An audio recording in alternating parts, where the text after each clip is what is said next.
Hello everyone, my name is Adam, and welcome into this week's trip down the Homeward Path. Before we get into things, I've got a few questions. Are you a fan of Magic the Gathering? Presumably so, since you're here listening to a podcast about it, but, what do I know? But is there something else in your life that takes precedence? Keeps you away from your magical aspirations? A job, a career, partner, spouse, children, any and all of the above. Listen, I'm right there with you. I have a wonderful wife, 3 children, full-time job, and a lot of extracurricular commitments that make it really difficult to devote the amount of time, finance, and energy that high-level competitive Magic normally takes. But in spite of that, are you, like me, relentlessly seeking improvement every time you get a chance to play? If that sounds like something you're interested in, then I suggest you hop in and buckle up. Now let's go for a ride. But it's a good time to remind you that we are brought to you by the following sponsors. PureMTGO.com is one of the largest depositories of Magic content on the web. They've got a little bit of something for absolutely everyone. And I do mean everyone. So head over there, check out their collection of stuff. While you're at it, I understand that the arena grind can feel like a bit of a slog, especially if, like me, you're traditionally at least a free-to-play player. But thanks to our sponsor at Grey Viking Games, you don't have to wander the wilderness in search of your glory on your own. You can head over there and find access to pre-release codes, single pack codes, cosmetics, promo packs, card sleeves, any and all of the above. So go and find your glory at GreyVikingGames.com. And if you want to support this show in a much more direct fashion, don't forget to head over to patreon.com/HomewardPathMTG. This show is always going to be free, but if you like what we're doing enough to help us keep doing it, go over, become a patron, and take advantage of your rewards. And if you've got questions, comments, or concerns about the show, or you just want to talk, you can find me on Twitter. I'm at HomewardPathMTG. You can find me on Facebook. My name is Adam Spain, like the country. Yes, I got picked on about that for most of my life. And you can join the conversation in the Facebook group, the Homeward Pathfinders. So, head over, check all that stuff out while you continue to listen on the Homeward Path. How's it going, everybody? I hope your week and a half or 2 weeks by the time this is uploaded is going well in between episodes. We just didn't find a good time to record in between the two, in between the end of the work week and then the holiday and then the short work week on the other side of the holiday. So we're going to try to make up for it now as we dive into Budget Spotlight. Budget Spotlight is a segment every week where we talk about uncommon, a rare, a mythic, and a commander-focused card that I feel like are worth more than the price they are being asked.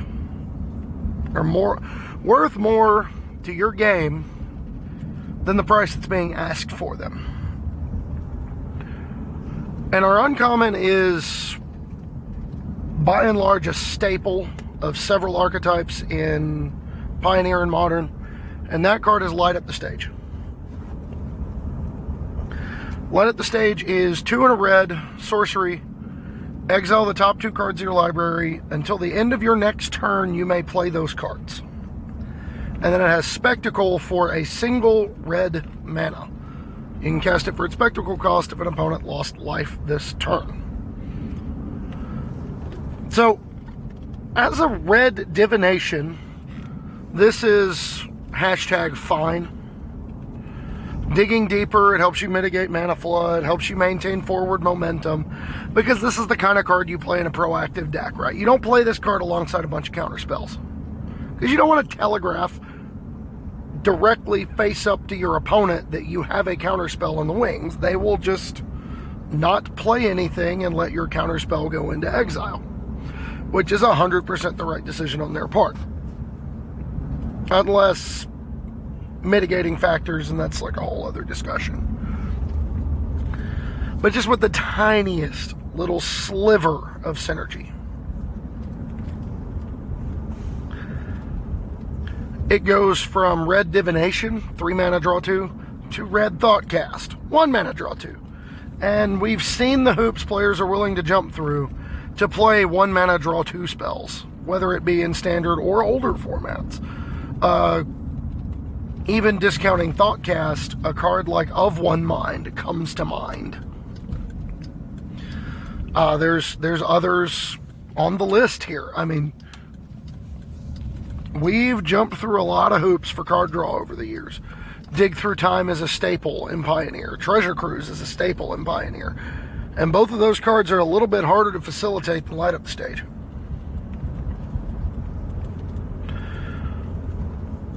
Whether you're getting your synergy from burn spells, evasive creatures, incidental triggers off of things like Electrostatic Field, or Firebrand Archer, or Gutter Snipe, or whatever, 1 mana draw 2s are powerful. A 1 mana draw 2 that dodges Narset and Notion Thief and other cards of that nature also give this card a massive seat at the table when it comes to Commander. So for what it's worth, if that's something you're interested in, and I know more than a few people who are, I'm one of them, it's really good. It's really good. And all of that for the low, low price of $1.35 for the regular printing, or $2.50 for the F&M promo, which is just absolutely gorgeous. And again, it's a 1 mana draw 2 at uncommon. And you get the awesome version for $2.50. That's money well spent. Moving on to our rare. This one was a little bit hard to parse. I ended up settling on this one. The card in question is See the Truth. Now, it's going to be in standard for a few more weeks, it feels like. But See the Truth is 1 and a blue, sorcery. And the front half of the card is Anticipate. You look at your top 3 cards, put 1 into your hand, put the rest on the bottom. But if you cast this spell from somewhere other than your hand, instead add all 3 cards to your hand. So as a sorcery speed Anticipate, it's not the best rate card, but it's not the worst. It can help you dig to the cards that will pay it off later. Whether it be something like Dreadhorde Arcanist, whether it be something like Experimental Frenzy, or, well, I guess Experimental Frenzy is not great with it. Ironically, it's very good with Light Up the Stage. I'm trying to think. Cards like Emergent Ultimatum, it's not the best card to find with it, but it's a card you can find with it. Experimental Iteration, if you want to go the standard route. You can do a lot worse on turn 4 than Iteration into land to hand, See the Truth to exile, 3rd card to the bottom, play land, slam, See the Truth, draw 3, if you're not under pressure. Like, that's really strong.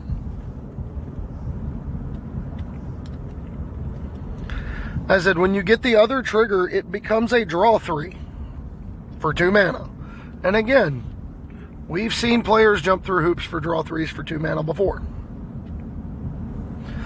Draw 3s for 2 mana are a lot like draw 1s for 1 mana. They're really, really strong, especially in smaller formats.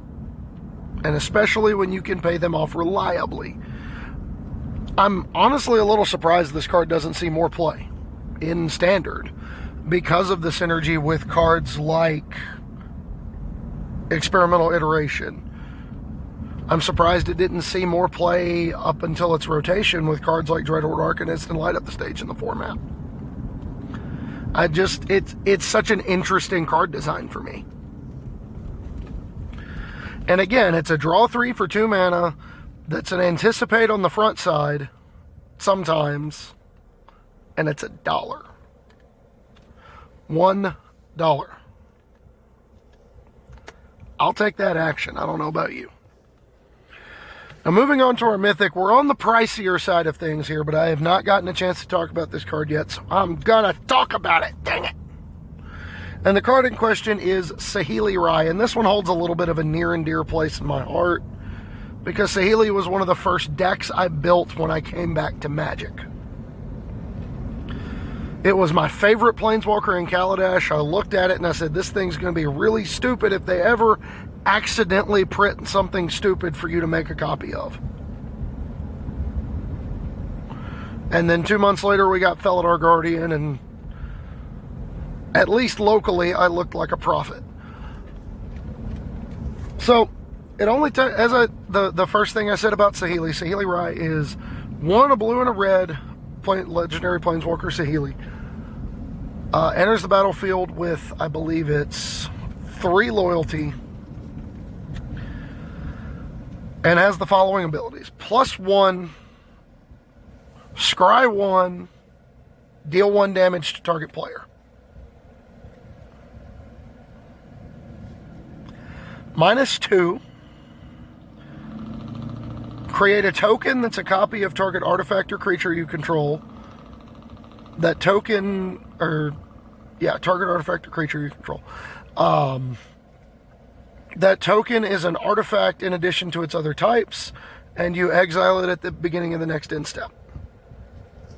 And then I cannot remember for the life of me what the ultimate loyalty cost is. I know I've resolved it twice, ever. And in both situations, we won those games. But the ultimate is go find, I believe it's up to 5, or maybe 3. I think it's 3 artifacts with different names from your library, and put them onto the battlefield. Or maybe it's just 2. It may be 2 artifacts with different names from your library and put them onto the battlefield. Regardless, I think it's a -7 for the ultimate. So Saheeli Rai is appropriately, price tag is right around $7. So again, on the more expensive side of things. And currently only legal really in Modern. Like, it's legal in Pioneer, but it's not good in Pioneer. Pretty sure it's legal in Historic, but I'm also fairly certain it's not good in Historic. When I say Saheeli is legal, I mean Saheeli and Saheeli's best friend are legal together. And Saheeli's best friend said it only takes 1 mistake by Magic R&D for this to be an infinite combo enabler. That's it. 1 mistake. Anything that allows you to blink a Planeswalker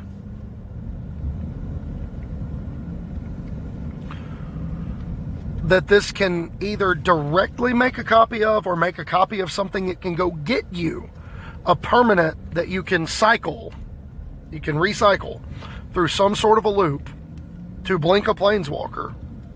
This thing goes infinite. The -2 ability is where this card makes its hay.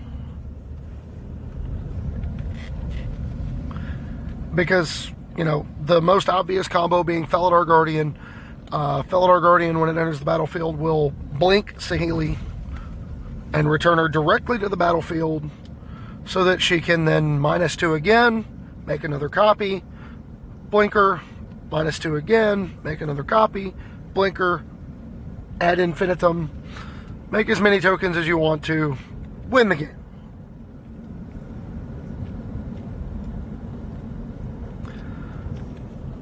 But even in fair usage, and I have used this in fair usage, full disclaimer, my build of the Saheeli combo deck was a tap-out control deck. that treated Saheeli plus Felidar Guardian as a 6-drop that won the game. And some amount of the time you just played the Saheeli on turn 3 to see if they had an out. And you would plus until you found the Felidar Guardian or you found something to make a copy of that would be obnoxious. Making a copy of a Torrential Gearhulk after you flash it in at their end step, cast another instant, and then attack them for 10 is really strong and a really quick way to close out a game. That's all I'm saying.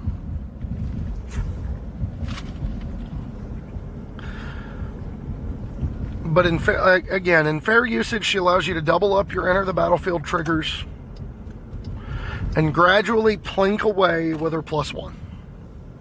She can also just tutor up missing combo pieces on Ultimate. You can, go get the rest of your infinite artifact loop. Go get salvaging station, blasting station, or go get, it's a card that has applications beyond just the 60 card formats. She's got some applications for things like Commander. Now, finally, our last card in this week's Budget Spotlight is Karmic Guide. Karmic Guide, which was just recently placed into the Modern format in Modern Horizons 2. But we're not talking about it there. Although, at least one of the things we can do with this is technically Modern legal. It's just not very good. It's not that it's not good. It's not that it's not powerful. It's that it's not consistent. And that's the problem. But Karmic Guide is 3 and double white. Buys you a 3/3, maybe a 2/2. It honestly doesn't matter.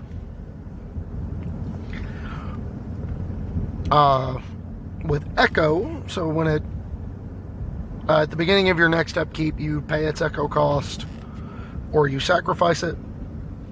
Echo cost being its mana cost for the most part.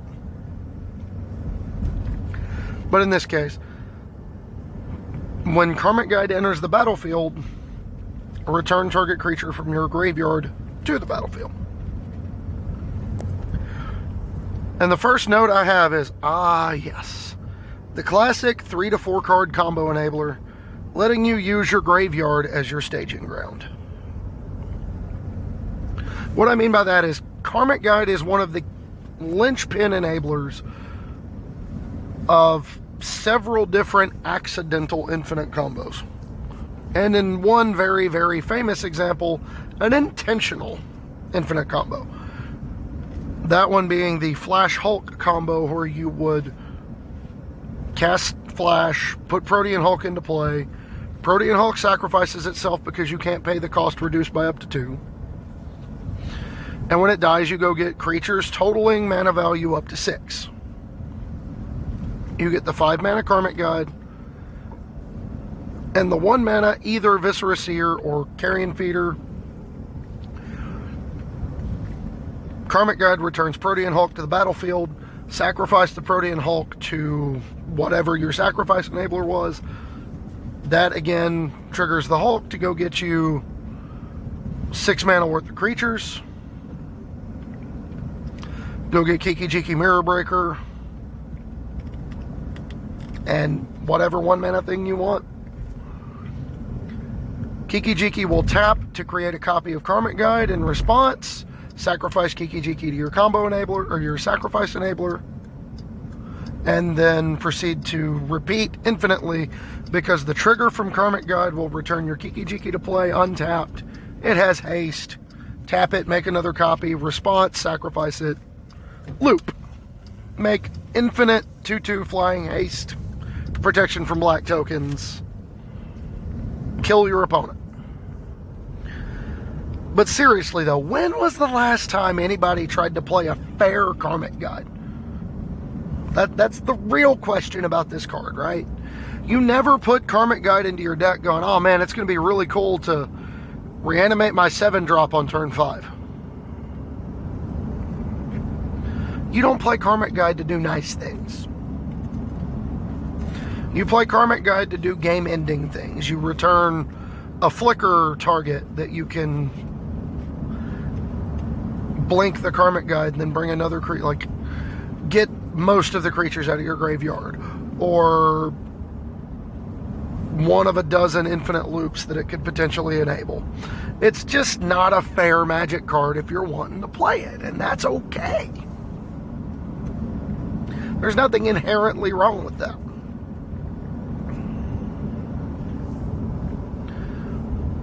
And especially at the now low price of just $1.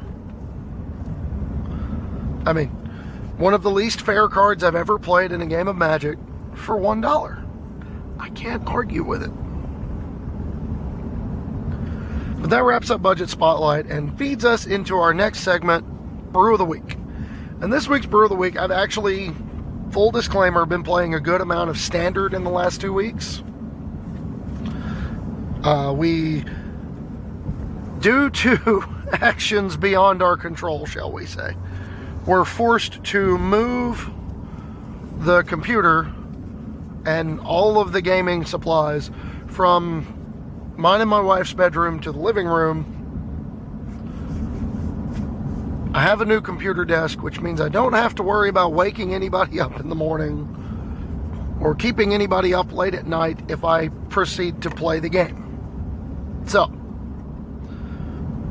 make use of free time to do good things. That's what this podcast was about, right? That's how this podcast came to be. And one of the decks I've seen a good amount of and kind of theory crafted a lot with, but haven't actually sat down and hammered out the final details on what a list of mine would look like, is the Witherbloom Tokens deck. And I call it Witherbloom Tokens sort of tongue-in-cheek, but it really is very much more a tokens deck than it is a sacrifice deck. At its core, you want to use cards like Hunt for Specimens, Pest Summoning, and Sedgemoor Witch to put a bunch of stuff on the table. You just want to go wide and do it fast. You want to go as wide as possible, as fast as possible. Get a bunch of bodies on the table. And then you want to get paid off by cards like Bastion of Remembrance. In conjunction with Bastion of Remembrance, Dina, who's the rest of the card's name I can't remember.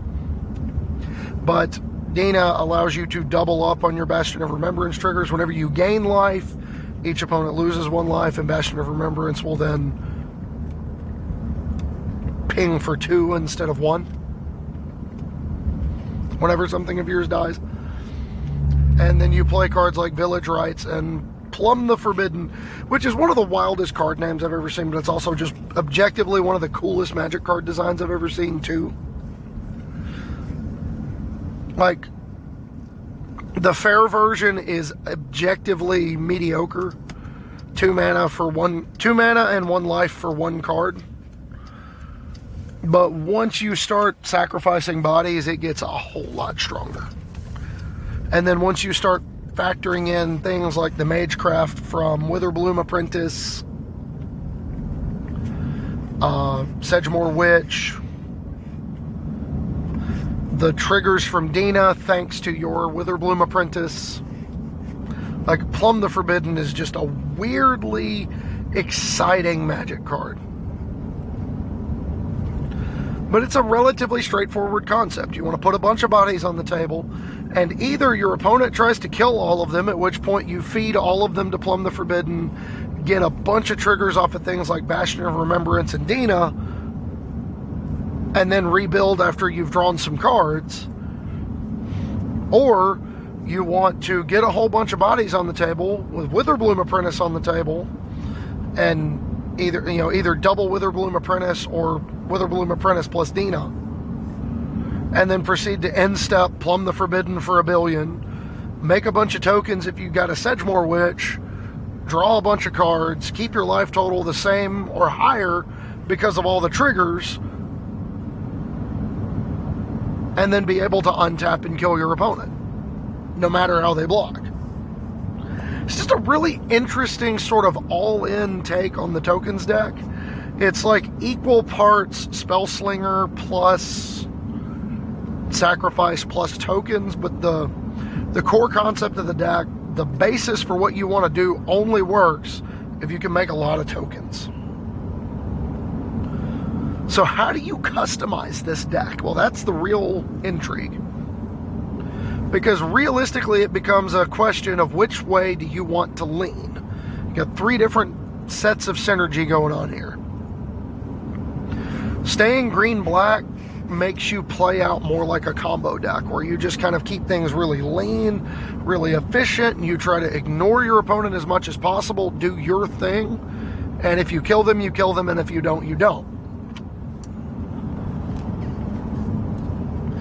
You either try to win the game as quickly as possible against an opponent that's kind of slow-rolling you or taking some time to get going, or against an opponent who is trying to proactively kill you. You can seek to use the tokens as chump blockers to get to a point in the game where you can make a whole bunch of them alongside at least one payoff and try to fireball your opponent out of the game. It's very similar, it's eerily reminiscent of the original Aristocrats deck, which is to say it was a tokens deck that just had a whole lot of weird synergy kind of piled into it. Splashing red allows you to lean more into being the sacrifice deck, because you pick up cards like Claim the Firstborn and the Acrowan War, which allow you to take and then feed creatures from your opponents, gain some amount of incidental value off of them if possible, and then feed them to cards like Village Rites, Plumb the Forbidden, or Woe Strider.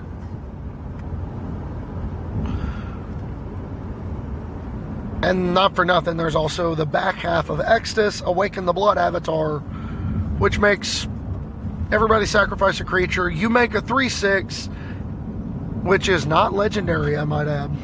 A non-legendary 3/6 that pings them for 3 every time it attacks, and it has haste. And I have won an uncomfortable number of games with the Rakdos version of this deck by just casting Awaken the Blood Avatar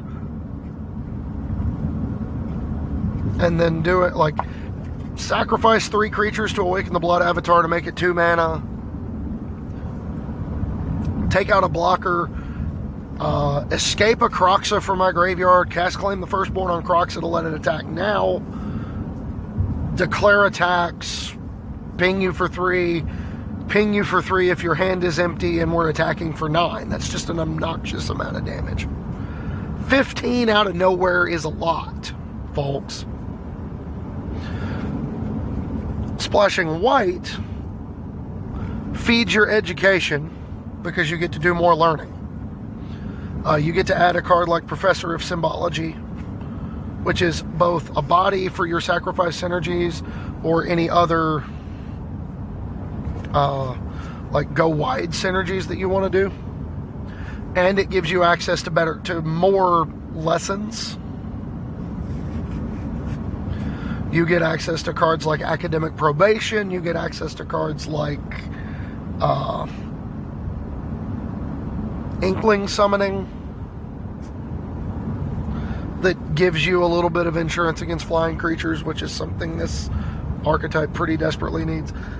And you also pick up some interesting cards, a card like Leonin Light Scribe, which plays both reasonably well with the cheaper spells you want to play, because you can get aggressive draws that can kind of overwhelm people, but it also plays well even with your more expensive spells, because cards like Inkling Summoning and Pest Summoning make tokens. And even if you're just antheming your team up for 1 turn, casting another token spell allows you to anthem your team up, and you can attack. The more bodies you make, the faster you get there. You also get access to a card like Clarion Spirit, where if you keep the curve really, really lean, again, you feed further into your token synergy, because you make more tokens. You also help create some level of insurance against flying creatures. It's just kind of a all-around interesting place to be. You can either be lean green-black and as dedicated to trying to fireball your opponent out as possible, be Jundy and try to value them out with Claim the Firstborn, Acheron War, and your sacrifice stuff. Or you can be Abzan and be all about being as wide as possible. Like, the fact that there's so much customization available for this, like, base black tokens deck is really cool to me. And from an overview perspective, if flying and trample aren't super prevalent, this archetype can perform. It gums up the board and gradually plinks away at life totals. If you're in a metagame with a lot of evasive threats, though, whether flying, trample, unblockable, first strike, like, it can be difficult to manage sometimes. And if you're in that evasive metagame, it is really hard to find room to play enough things to fix that problem. You know, if you do the Abzan list and play Clarion Spirit, well, by nature, your curve has to come down. So you don't get to play more powerful, expensive cards in order to help facilitate the fact that Clarion Spirit's going to keep making you tokens to sacrifice. Or to throw in the way, as the case may be. Or both, depending on how your game goes. You know, like the Jund version, well, I take it back, you can't realistically play Luris's Companion in the Abzan version because you really need to play Bastion of Remembrance. It's a weird archetype that's got a lot of set in stone slots, but the number of flex slots is so astonishing because you can branch it into a lot of different colors. The most budget-friendly version was played by Saffron Olive for budget magic on Goldfish, just further cementing the idea that this archetype as a whole is just really streamlined. And what you want to do with it depends on what part of the archetype that you really want to pay off the most. So, that's going to wrap up Brew of the Week, and it's time to talk about our main topic. Because we've had a lot of ban list discourse over the last probably 5 years. A lot of talk about banning cards, why we need to ban cards, which cards need to be banned. And at the core of the discussion,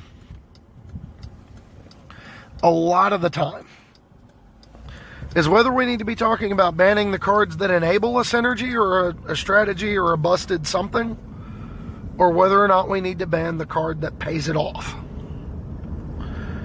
And I used to be, like, firmly entrenched in one camp or the other. I've been camp enabler, camp payoff exclusively over the years.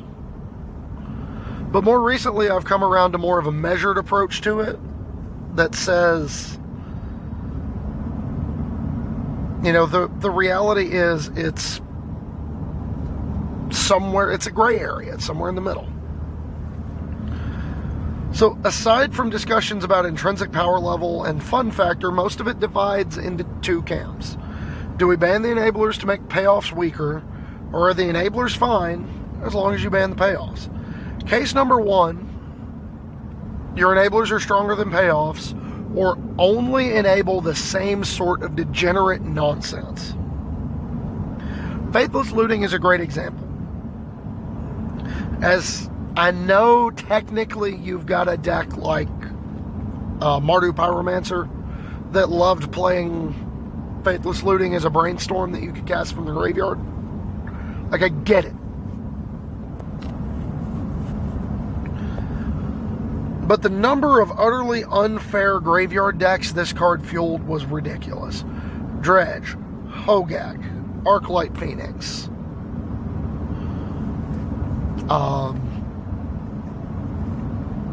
Hollow One. There it is. Knocking around the brain.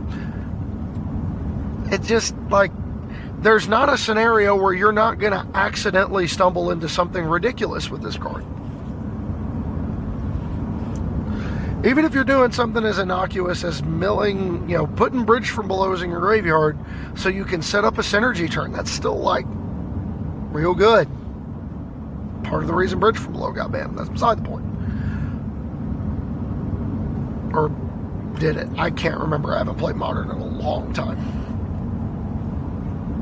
Another good example of case number 1 is the energy sources, and Aetherworks Marvel are another clear example, because the payoff cards become much worse when the free energy sources go away. And when I talk about free energy sources, I'm talking about cards like Attune with Aether and Rogue Refiner that leave behind energy as a bonus strapped on to reasonable rate cards. I'm not talking about cards like Harness Lightning, which was frequently net 0 or net 1 on energy, or cards like Whirler Virtuoso or Bristling Hydra, which were exclusively net 0 on the amount of energy they made. And if you wanted them to be better than that, you had to play a card like Winding Constrictor. Like, once the free energy went away, all those cards became a lot worse and deck diversity opened up. And then, this is a controversial opinion, but the blue cantrips in Modern are a really clear example of this too. Ponder and Preordain. They enable clear consistency in any deck that might want to play them. To the point that at one point early in Modern's history, before those cards were banned, the Infect deck was mono blue. Now, one of the reasons they were able to get away with this also got banned in Blazing Shoal, which was the only non-blue card you played in your deck, and you would Blazing Shoal pitching a Dragonstorm or a Progenitus or whatever, 9 mana or 10 mana red card you could pitch to give your Blighted Agent or Animated Inkmoth Nexus plus enough to be lethal. But at its core, the deck was really straightforward. Was looking for very specific cards to find together, and having access to both of these cards in Modern at the same time allowed it to be very, very consistent.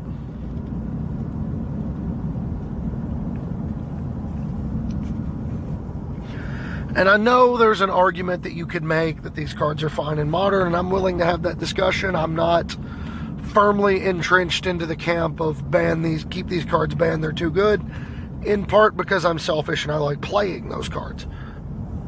And then the last example for case number 1 is the Caw-Blade standard format. Without Stoneforge Mystic, Caw-Blade was much weaker. Swords are powerful, as is Batterskull, but finding the right one reliably in any given matchup is what made Stoneforge and ultimately the deck as a whole too good. Was the ability for that card to make sure you didn't have to play multiples of anything other than your core engine pieces. Case number 2, payoffs are too good, or the payoff is really, really narrow and the thing that enables it is not. The easiest question to answer when it comes to payoffs is this card built around in a fair manner? Like, can you build around this card in a way that doesn't break it in half? Example 1 is Hogak. It's just too easy to enable. There are too many things that put cards in the graveyard and or make creatures that you can tap to convoke with. Example 2, Storm cards in Pauper. You can either ban every cantrip and enabler and ritual that's legal in the format and make the ban list a mile long, or you can ban the 5 Storm cards.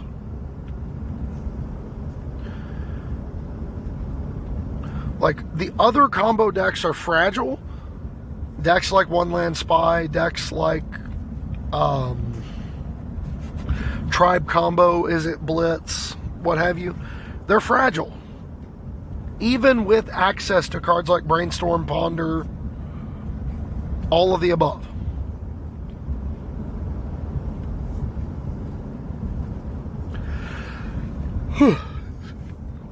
So you hit the Storm cards because they make it easy to pay off playing a bunch of cantrips in your deck in a way that directly wins the game now.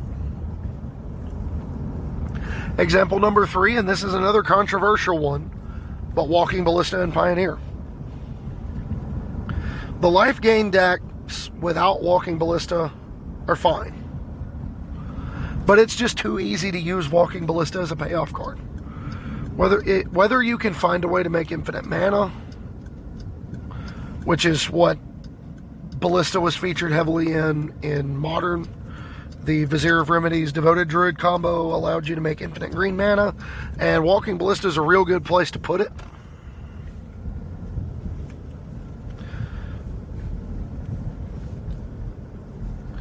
Or Heliod in Pioneer and Modern. It takes 2 mana alongside Heliod for Ballista to start going infinite. You need a Ballista with at least 2 counters on it.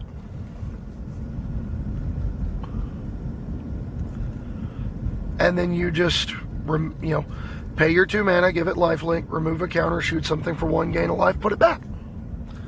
And you go infinite, and that game is over.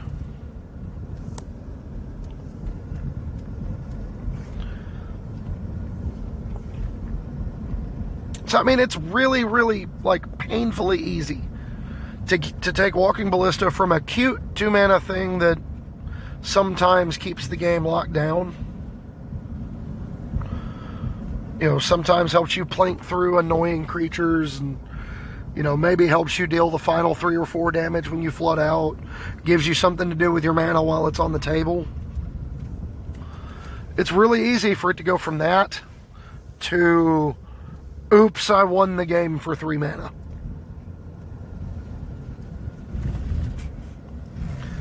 And for that reason, Walking Ballista is a really clear example of a payoff card that got banned for being way too easy to enable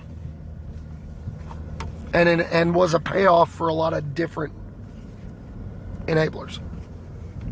Case number 3 is both, neither, or power level problems. Wilderness Reclamation enabled cards like Nexus of Fate and Expansion Explosion, but it also paid you off for building your deck at instant speed around it.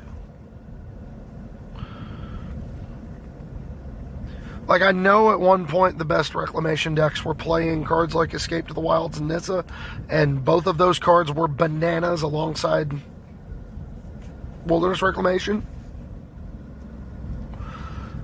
But aside from cards you were casting after you got the Reclamation online to take full advantage of getting to untap with it,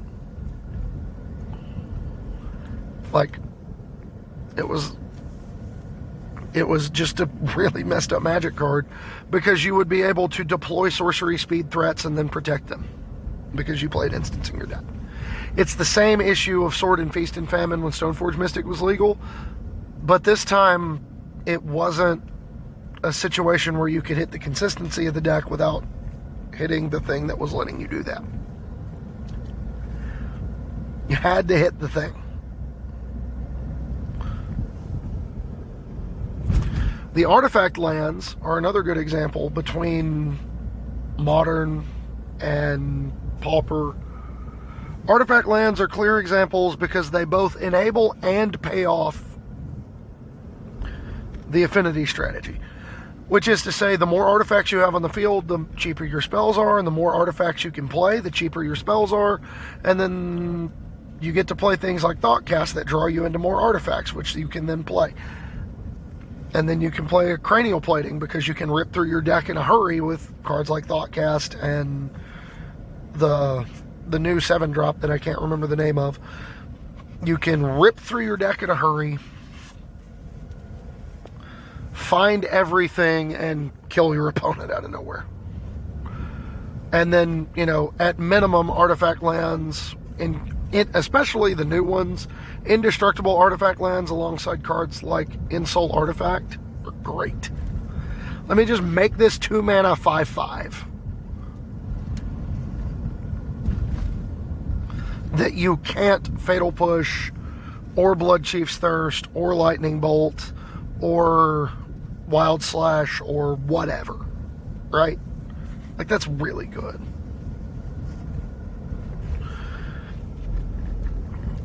Sensei's Divining Top and Cauldron Familiar were due in part to the logistics of them as much or more than they were due to the actual, like, power level of this energy that they enabled. With Cauldron Familiar and that deck, they could have just thrown a dart at it. It could have been either Cauldron Familiar or Witch's Oven. They decided to ban the Familiar so that Witch's Oven was still playable as a way to shield your creatures from adventures and to, you know, give you a source of food for the food deck that might still be out there, versus banning the Witch's Oven and then the Cauldron Familiar is still there, like occasionally picking up an extra food to kill somebody. Like, Cauldron Familiar was going to be a lot less useful than Witch's Oven in that scenario, but it was banned in large part because of how long it made games take. Less so because of how good it was.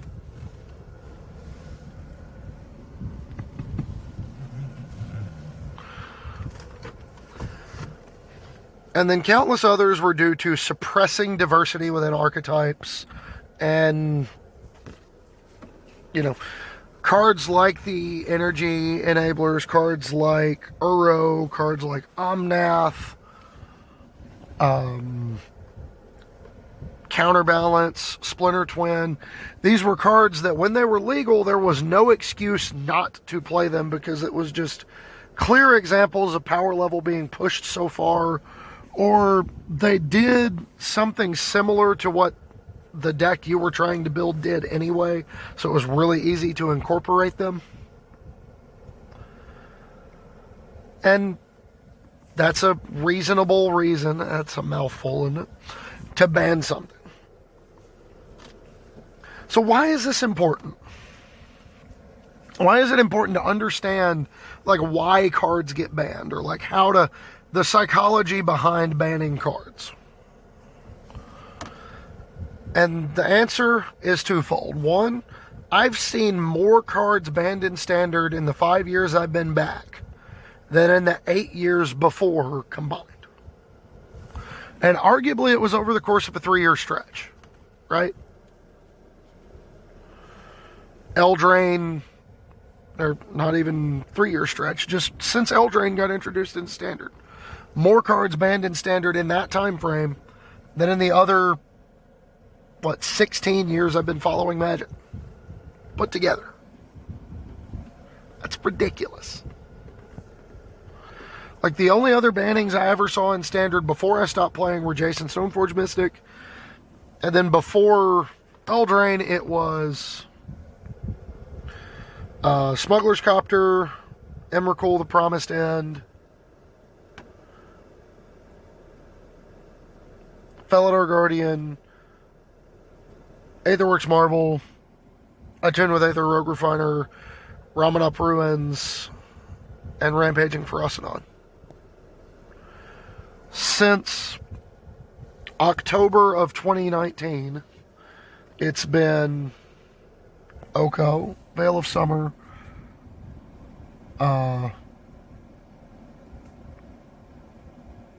Once Upon a Time, Escape to the Wilds, Omnath, Lucky Clover, Uro, Wilderness Reclamation, Teferi Time Raveler, Field of the Dead, almost forgot that one. Like, there's been so many cards banned. So understanding why they ban cards is a good reason that feeds into number 2 here, which is, from an investment perspective, it's important to try and understand the process behind why things get banned in order to maximize the value on your investment. Because if you can't play with the cards you bought, you have to spend more money, and that's not great.